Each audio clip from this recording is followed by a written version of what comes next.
আমার রোজ রেকর্ড হয়, কোন মুফতি মৌলানা নেতাদের দালালি খাওয়া কেউ যদি থাকে আমার সঙ্গে ডিবেটে বসুক, জাব্বার সিদ্দিক কোরআন হাদিসের বিরুদ্ধে কথা বলছে, আল্লাহকে সাক্ষী রেখে বলছি ও মুসলমান নয়, প্রমাণ করে উঠবো ইনশাআল্লাহ।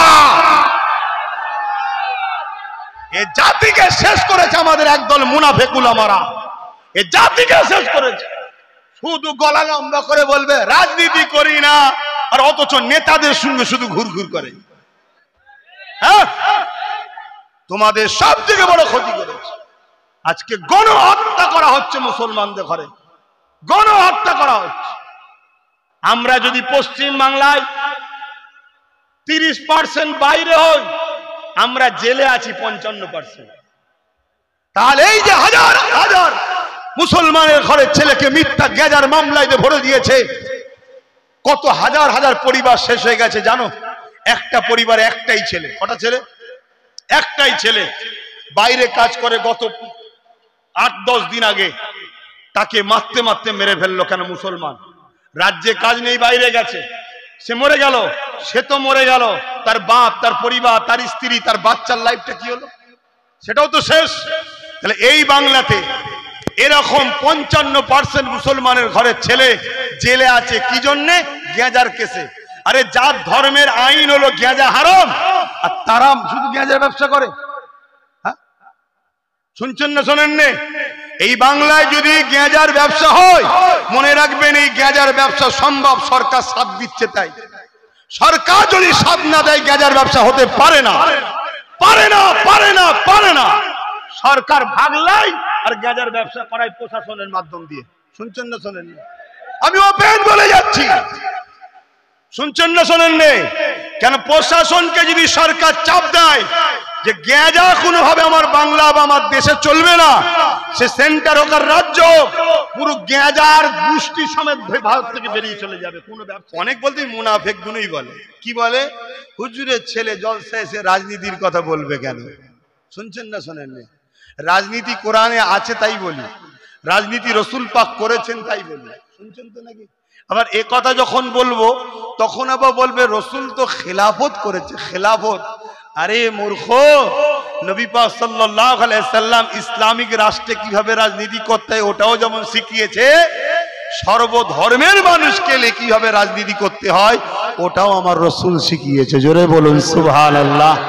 আমার নবী যখন মক্কা থেকে হিজরত করে ইয়াসরিবে গেল, যেটা মদিনা শরীফ আমরা বলি, এখন নাম হয়েছে, ওই ইয়াসরিব এত ভয়ঙ্কর ছিল, সেখানে নিজেরা প্রত্যেকে অস্ত্র ছাড়া থাকতো না।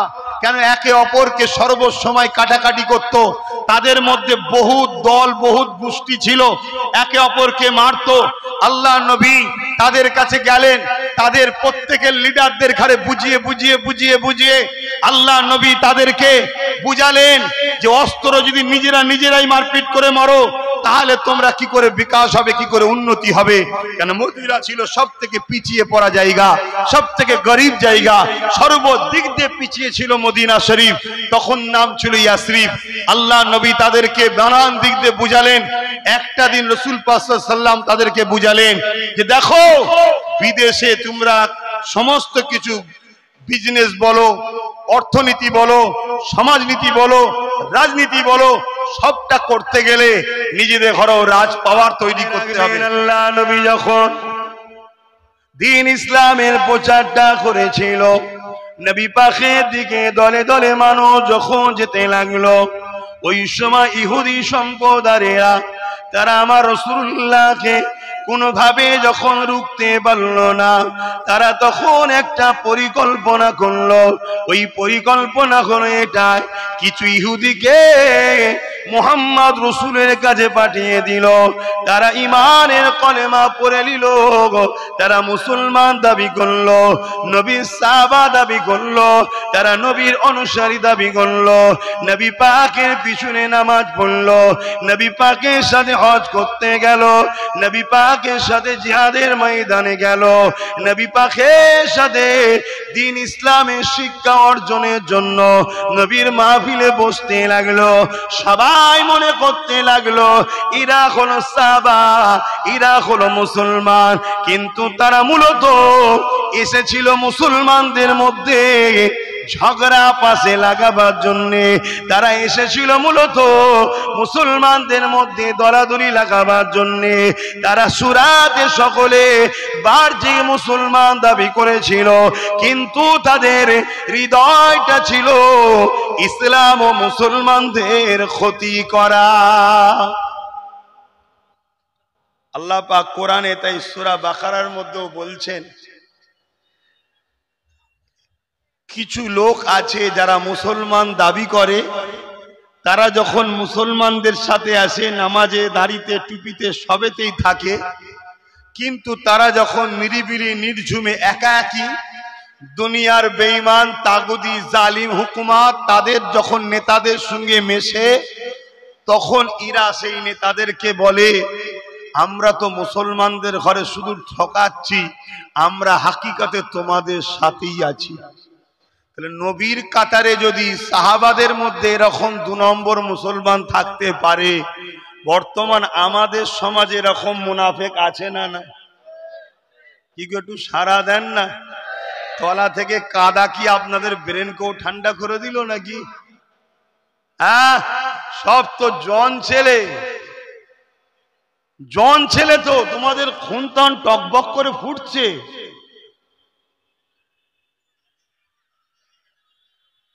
তোর আবার কি হলো? ওর উপরে বসতে মন গেলে কেন? সারাদিন দেরিয়ে শুয়ে পড়ো পড়ে।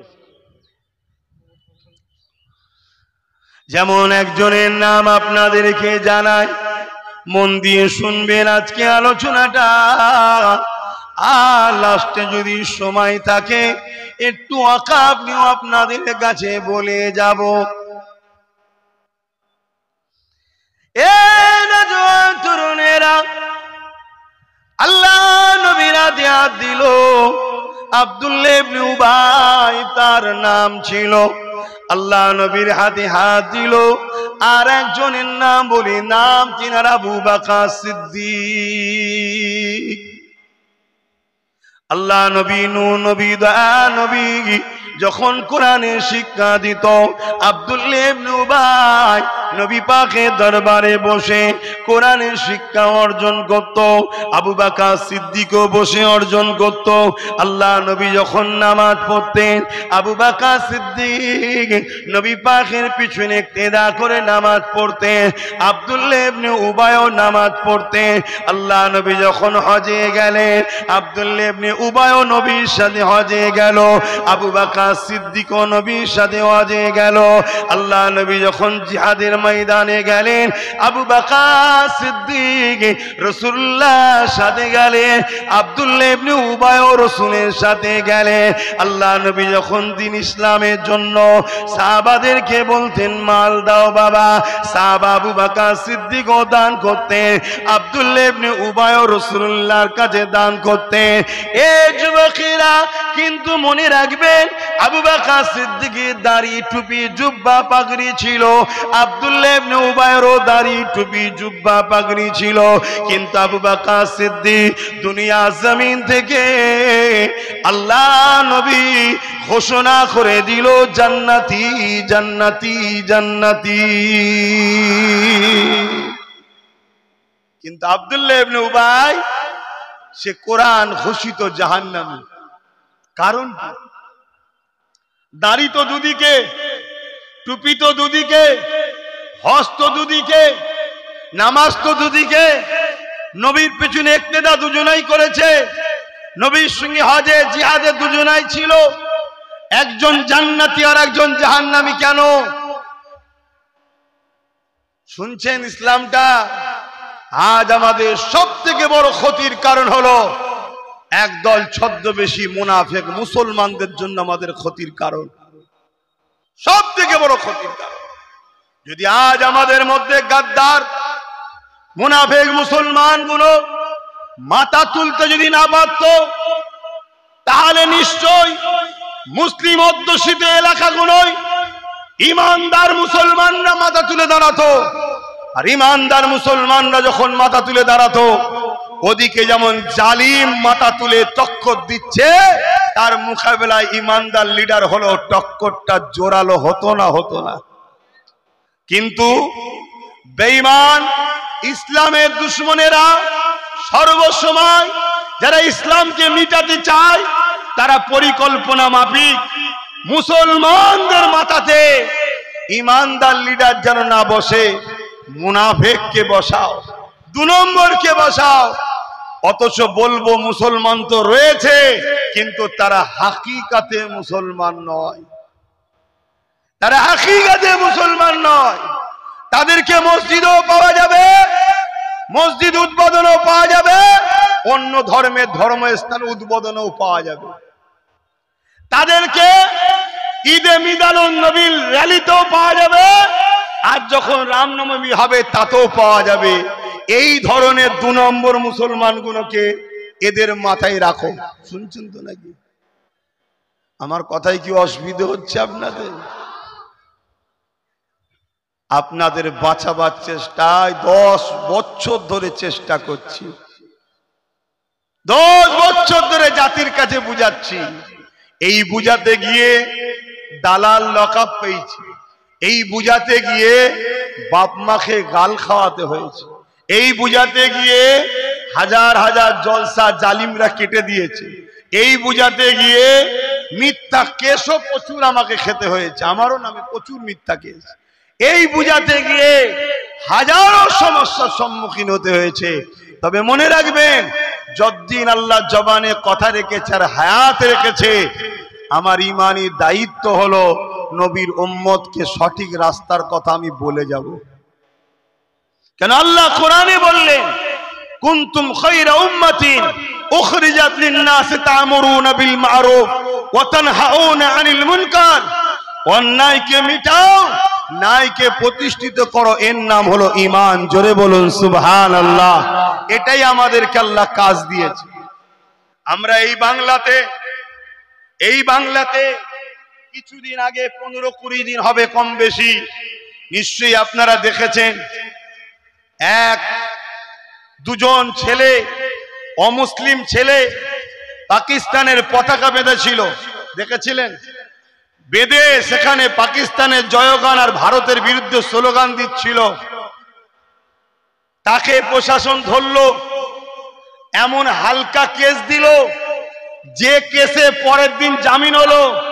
আর যখন জামিন হলো, কেন্দ্র সরকারের এমএলএ তাকে ফুলের মালা দিয়ে স্বাগতম দিয়ে নিয়ে যাচ্ছে।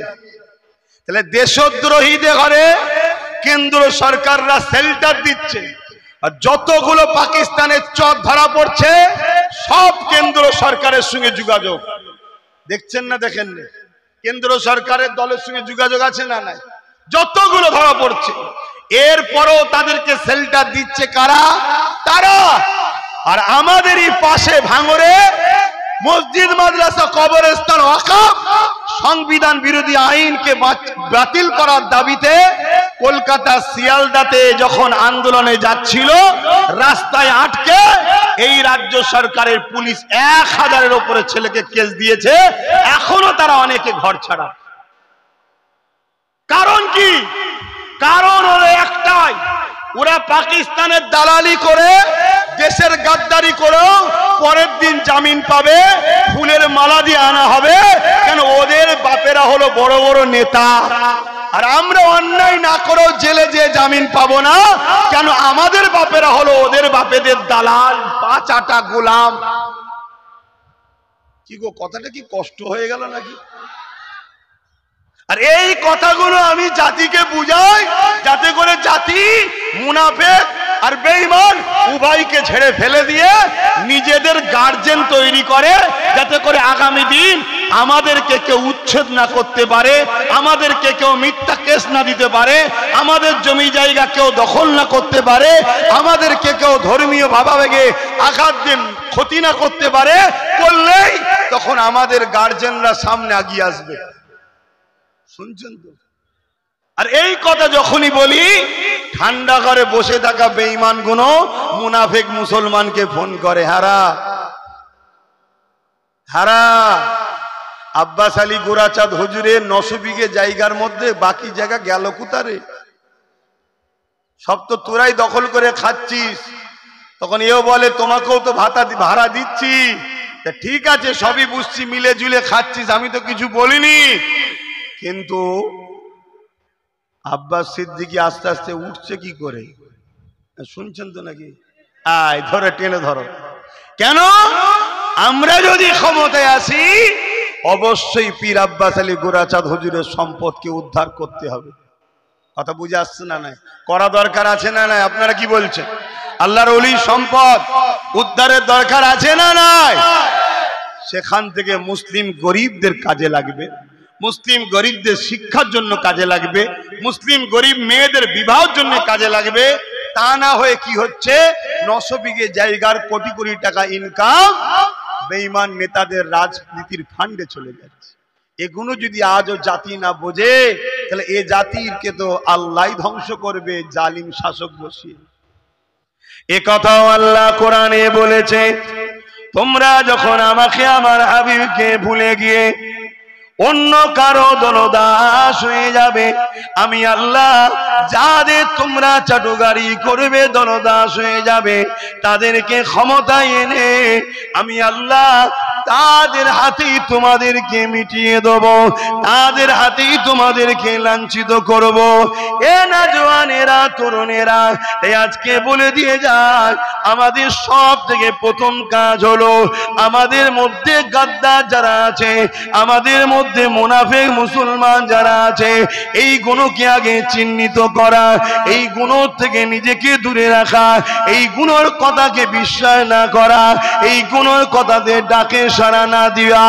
এ যুবকেরা, তরুণেরা, বাবেরা, যেমন আব্দুল্লাহ ইবনে উবাই, তার মুখে দাড়ি ছিল, মাথায় টুপি ছিল, সে নামাজ পড়তো, রোজা রাখতো, নবী পাকের সঙ্গে হজ করেছে, জিহাদে গেছে, কিন্তু কোরআন তাকে জাহান্নামী ঘোষণা দিয়েছে। হযরত আবু বকর সিদ্দিককে যখন জিজ্ঞাসা করা হয়েছিল, ও আবু বকর সিদ্দিক, এর কারণটা কি? আপনি যা করেছেন ও তা করেছে। হযরত আবু বকর সিদ্দিক বলতে লাগলো, ওর নামাজ আছে, আমারও আছে, ওর রোজা আছে, আমারও আছে, ওর হজ আছে, আমারও আছে, ও দান খায়রাত করেছে, আমিও করেছি, ও জিহাদে গেছে, আমিও গেছি, ওর দাড়ি টুপি জুব্বা পাগড়ি আছে, আমারও আছে, এই দিক দিয়ে ওর যা আছে আমারও তাই আছে। কিন্তু আমার অন্তরে একটা জিনিস আছে যেটা ওর মধ্যে নাই। আমার অন্তরে সব কিছুর আগে আল্লাহ ও নবীর প্রেম ভালোবাসা আছে, যেটা ওর মধ্যে নাই। ও হলো মুনাফিক, আমি হলাম মুমিন। এজন্য আল্লাহ আমাকে জান্নাতি ঘোষণা দিয়েছে, ওকে জাহান্নামী ঘোষণা দিয়েছে। এ যুবকেরা, তরুণেরা, বাবেরা, এই ঈমান আগে আমাদেরকে বাঁচাতে হবে। কেন? যুগে যুগে ইসলামকে মিটাবার জন্য আজকে জালিমদের থেকেও অনেক ভয়ঙ্কর ভয়ঙ্কর জালিম এসেছে।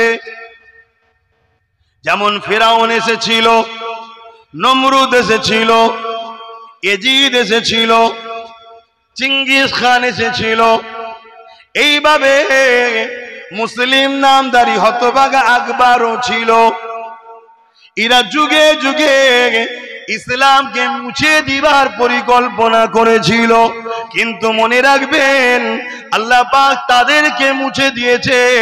ইসলাম আজও 250 কোটি মানুষ মেনে চলে।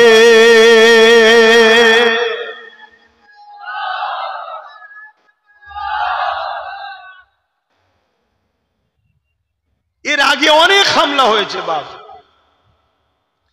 কিন্তু বর্তমান যে পরিকল্পনা আমার দেশে চলছে, যদি এই পরিকল্পনাকে আমরা বুঝতে না পারি, আর এই পরিকল্পনাকে ব্যর্থ করার জন্য আমরা যদি সংগঠিত না হই এবং যে ক্ষমতায় তারা করছে ওই ক্ষমতায় যদি পার্টিসিপেট না করে, প্রতিযোগিতায় না নামি, তাহলে মনে রাখবেন আজকে মসজিদ বিরোধী আইন হয়েছে, মাদ্রাসাকে লুটে লিবার আইন হয়েছে, কালকে নতুন একটা আইন আসতে চলেছে। সে আইনটার নাম হলো ইউনিফর্ম সিভিল কোড। শুনেছেন কি জানি না, এটা আরো ভয়ানক।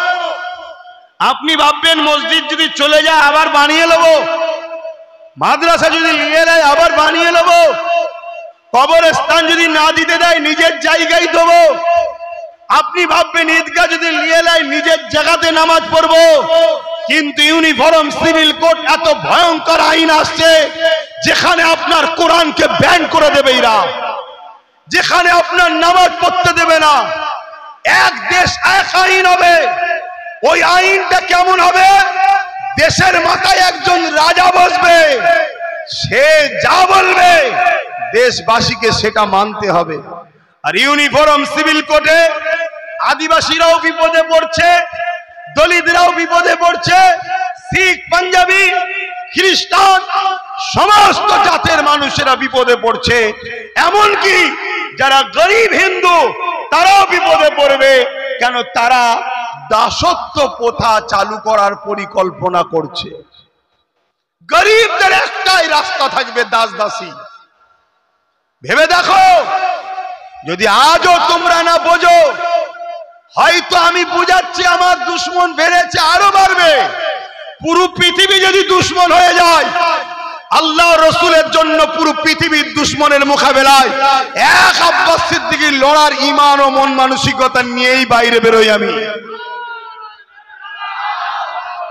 এতে যদি কেউ বলে রেজাল্ট কি, রেজাল্ট সব থেকে বড় রেজাল্ট হলো এটা, আল্লাহর কাছে আমি পিয়ারা হব, আল্লাহ আমার উপরে রাজি হবে। এর থেকে বড় রেজাল্ট আর কি চাই? আমার স্রষ্টা আমার উপরে রাজি হবে, এর থেকে বড় রেজাল্টের কিছু দরকার আছে? আর তাই আপনাদেরকে বলি, এই যে আজকে ইসলামকে টার্গেট করেছে আমার ভারত, মসজিদ মাদ্রাসাকে টার্গেট করেছে, মুসলমানগুলোকে বিভিন্ন জায়গায় কুপিয়ে কুপিয়ে মারছে, কখনো লাভ জিহাদের নামে, কখনো গোরক্ষা বাহিনী দ্বারা বিভিন্ন ভাবে মুসলমানকে যে কুপিয়ে মারছে, এবং মুসলিম বেটিদের পবিত্র বোরখা পর্দাকে ধরে যে বেউজ্জতি করা হচ্ছে, এটা কিন্তু একদিনের পরিকল্পনা নয়, এটা অনেক দিন ধরে আস্তে আস্তে হচ্ছে। আর এই পরিকল্পনার সব থেকে বড় ভয়ঙ্কর ষড়যন্ত্র হলো মুসলিম ছেলেদের ঘরে গান, মেলা, যাত্রা, ফাংশন, এই খেলা মেলার মধ্যে ভুলিয়ে রাখো। এদের কাছে, হাক্কানি উলামাদের কাছে যেতে দিও না। যদিও যায় এদেরকে আটকে দাও, আর যদিও না আটকাতে পারো এদের কাছে উলামাদের কাছতে দিও না। যারা এদেরকে নবীর সঙ্গে জুড়তে চায় এদের সঙ্গে জুড়তে এদেরকে দিও না। মনে রাখবেন, আলেম তো হাজারো আছে। এ সমাজে এমনও আলেম ছিল, ব্রিটিশ পিরিয়ডেতে কলেমা প্রচার করার জন্য ব্রিটিশ সরকার তাকে বন্দী করেছিল, বন্দী করে তাকে মৃত্যুদণ্ডের ফাঁসি শাস্তি দিয়েছিল। কালকে ফাঁসি হবে, মন দিয়ে শুনছো তো ভাইরা? কালকে ফাঁসি হবে। আর আজকে আর একজন আলেম এসে জানাকে ফাঁসি দেবে, তিনাকে বলছে কাল তো তোমার ফাঁসি, তো কলেমাটা পড়ে লাও। আল্লাহ পাকের ওই কলেমা প্রচারকারী বান্দা, কলেমা প্রচারের জন্য যাকে ফাঁসি দেওয়া হচ্ছে, সেই বান্দাই আলেমকে দেখে গায়েব হয়ে গেছে। তোমাকে ভয় লাগে না? তুমি থানা জেলের মধ্যে এসে আমাকে কলেমা পড়াচ্ছ, আমার ফাঁসি হচ্ছে, আমাকে ধরেছে কারণ কি? আমি কলেমার প্রচার করছি বলে। তা তুমি যে কলেমার প্রচার করছো, তোমাকেও তো ব্রিটিশ গভর্নমেন্ট জুলুম করবে। তখন সেই আলেম বলেছিল, সেই আলেম তখন বলেছিল, শুনছেন আপনারা? ইতিহাস তো পড়েন, একটু বলছি শোনেন। সেই আলেম তখন বলেছিল, এই মৌলানার নাম কি? কুতুব শহীদ। মৌলানা সাহেবের নাম কি? কুতুব শহীদ রহমাহুল্লাহ। তিনাকে ব্রিটিশ ধরেছিল কেন? তিনি কলেমার প্রচার করে। আর ওনাকে ব্রিটিশ জেলের মধ্যে কলেমা পড়াতে এসছে আর একজন আলেম। সেই আলেমকে কুতুব শহীদ হুজুর জিজ্ঞেস করছে, আরে তুমি আমাকে কলেমা পড়াতে আসছো, আমাকে ফাঁসি দেওয়া হচ্ছে কলেমার প্রচারের জন্য, তা তোমাকে কি সরকার ধরবে না?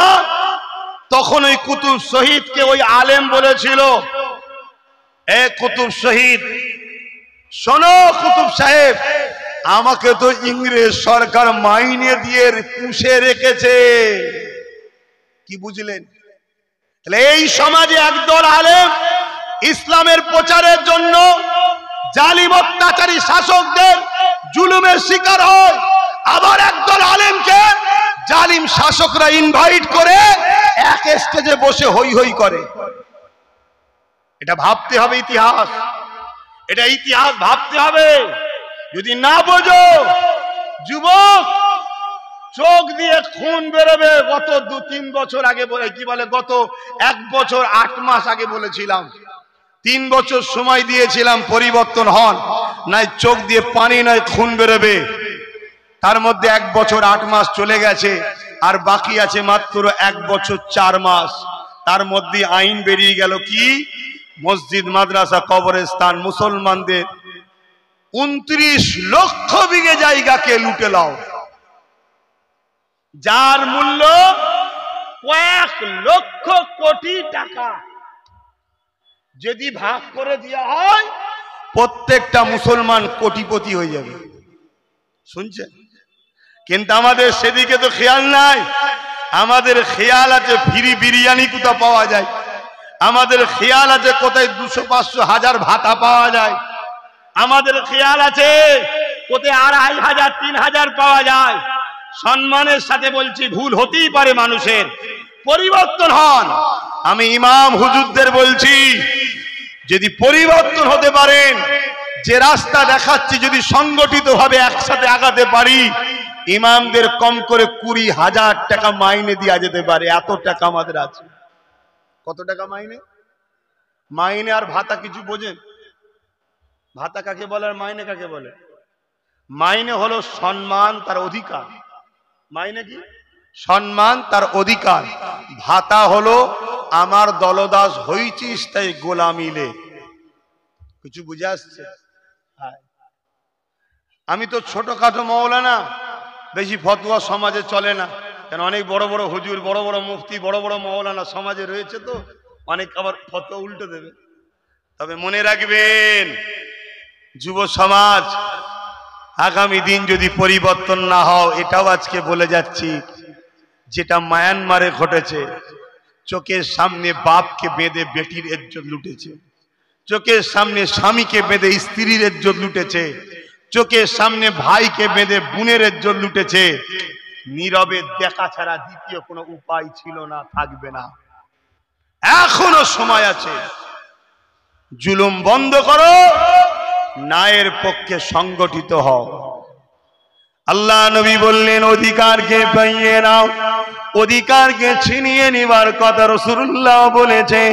যে অধিকারকে ছিনিয়ে নেবে সে রাসূলুল্লাহর হুকুমকে মান্যতা দিল, আর নিজের অধিকারকে ছেড়ে দিয়ে গোলামীর জিন্দেগি যে নেবে তার উপরে আল্লাহ পাকে কখনো সাহায্য আসে না। এ যুবকেরা মনে রাখবেন, কোন জিনিসই সহজে হয় না গো।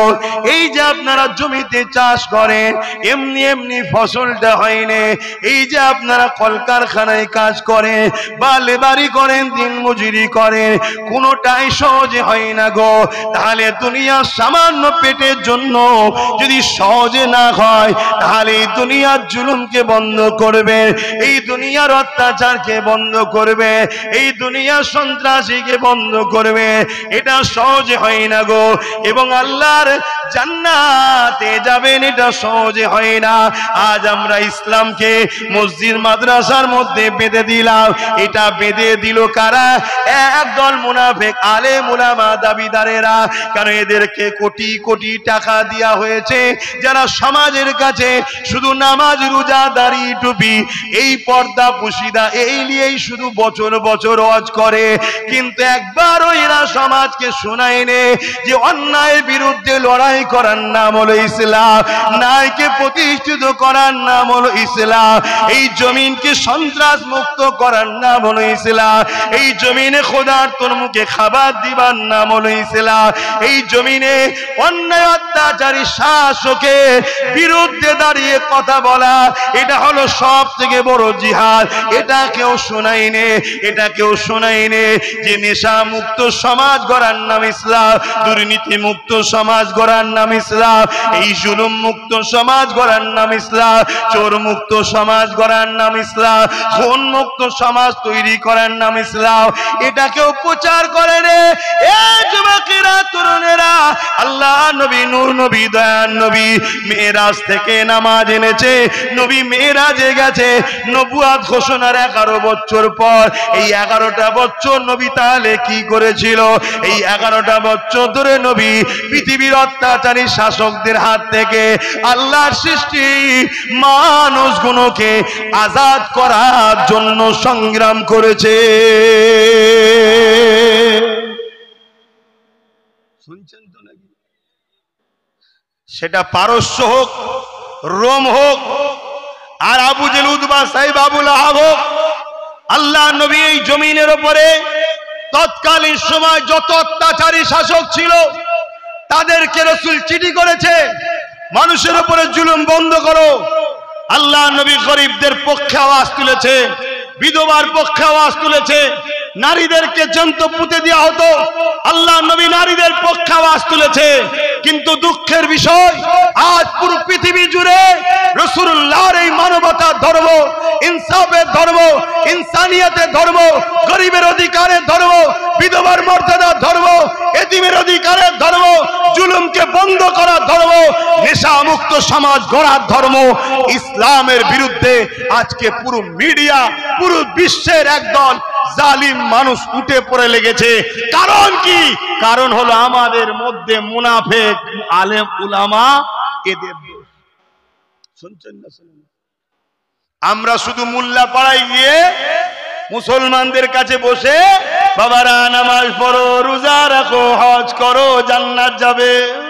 জান্নাত যেন মৌলভী সাহেবের বাপে জান্নাত যাবে।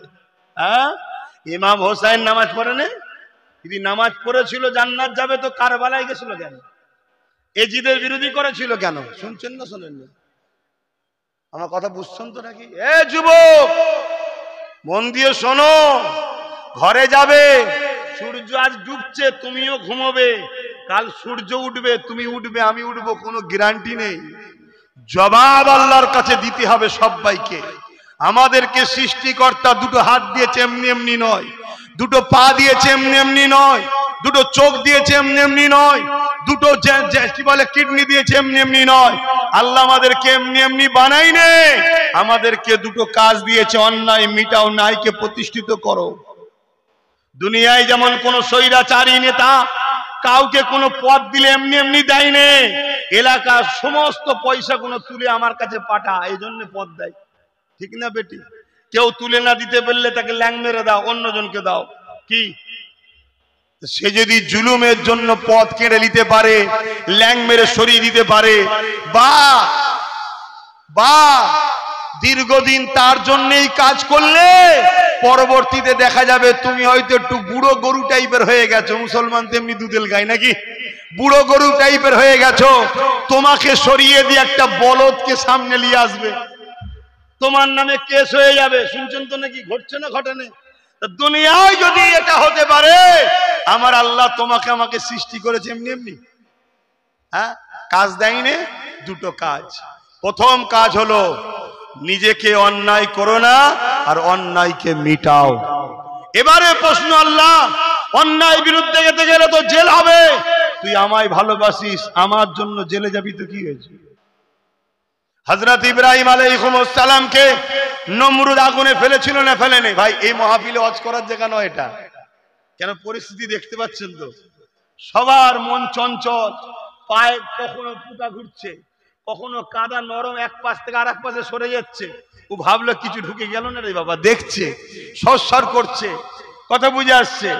এই পরিস্থিতিতে ওয়াজ করার ব্যাপার নেই, কিন্তু তারপরেও এসেছি যখন বলা আমারও দায়িত্ব আছে না? হ্যাঁ, হক কথা যদি না বলি আল্লাহ আমাকেও ধরবে। হযরতে নবী ইব্রাহিম আলাইহিস সালাম, এটা কি মাস চলছে? আরে আরবি বলো, এলাকা থেকে যাইনে। জিলহজ মাস চলছে। জিলহজ, জিলহজের দুটো জিনিস আছে, একটা হলো হজ আর একটা হলো কুরবানি, আর এই দুটোই হলো ইব্রাহিম নবীর স্মৃতি। জোরে বলুন সুবহানাল্লাহ। ইব্রাহিম নবী 4500 বছর আগে এসেছিলেন। ইব্রাহিম নবী যখন আসেন ওই সময় পৃথিবীর একটা রাজা ছিল, নাম তার নমরুদ। এত বড় শয়তান, এত বড় জালিম, এত বড় অত্যাচারী, এত বড় খুনি, এত বড় চরিত্রহীন, এত বড় সমাজ বিরোধী, এত বড় সন্ত্রাস, যার ইতিহাস বললে ভয় লাগে যে এত বড় আতঙ্ক ছিল। সেই নমরুদ, তার অন্যায়ের বিরুদ্ধে ইব্রাহিম নবী কথা বলেছে, তার জুলুমের বিরুদ্ধে ইব্রাহিম নবী কথা বলেছে। আর তুমি তোমার পাড়ার চারানার নেতার বিরুদ্ধে কথা বলতে পারছো না?